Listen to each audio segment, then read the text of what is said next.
যদি স্বর্ণছবি দেখতে পারে, তাহলে সন্তানকে দিয়ে আমি তার তাকে টাইম বের করে দিই। আমি সন্তান মনে মনে বলতে দিকে যাওয়ার কোনো সুযোগ নাই।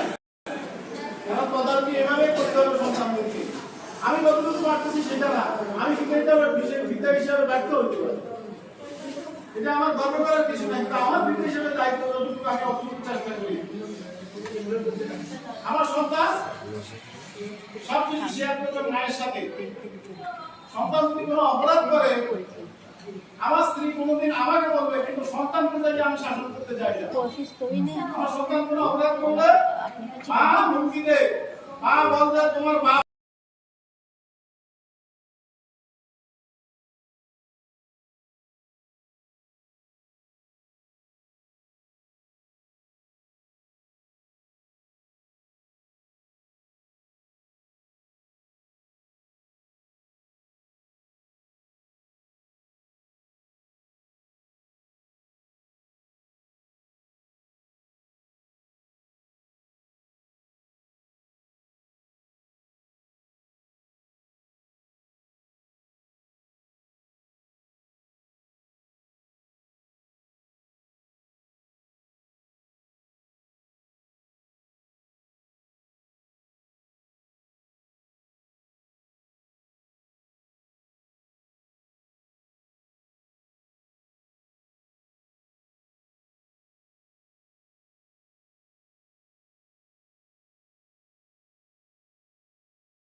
আমরা 5 ভাই গ্রাজুয়েট, বাইরে 6 জন গ্রাজুয়েট, তার মধ্যে 2 জন গ্রাজুয়েট, 4 জন পাস। আমার বাবা পড়ালেখা করে নাই, আমার বাবা পড়ালেখা করে নাই, হয়তো 7 পর্যন্ত বসে দিলে আমি জানি না, কিন্তু 12 জন পেশায় ছিল। আপনাদেরকে বলতে লজ্জা নেই যে আমার বাবা পেশাগত জীবনে একজন ড্রাইভার ছিল, যার 6 সন্তান গ্রাজুয়েট। এটা বাংলাদেশে দ্বিতীয় ফ্যামিলিটি আছে কিনা সন্দেহ আছে, এবং 6 সন্তানই প্রতিষ্ঠিত। কিন্তু সে পেশাগত জীবনে তার ছিল যে সে গাড়ি সারাদিন ড্রাইভিং করতো, বাড়ির দরজায় এসে গাড়িটা রাখতো, আমাদেরকে বলতো যে কখনো গাড়ির সিটে বসবে না, কখনো গাড়ির সিটে বসবে না, গাড়ির স্টিয়ারিং এ কখনো বসবে না। আমরা কোনোদিন গাড়ির স্টিয়ারিং এ বসি নাই। বলছে যে আমি পড়ালেখা করতে পারি নাই লাইফে, পারিবারিক কারণে, তোমাদেরকে সবাইকে পড়ালেখা করতে হবে। আমরা সব ভাই বোন পড়ালেখা করেছি, সবাই বাপকে। এখন আমাদের গর্ব হলো যে আমরা গ্রামের বাড়িতে গেলে পরিচয় দিই, গর্ব করে পরিচয় দিই আমরা ওদের সন্তান, এবং মানুষ আমাদেরকে উদাহরণ হিসেবে ব্যবহার করে। দেখো ওকে 6টা ছেলে মেয়ে বেজর হয়েছে,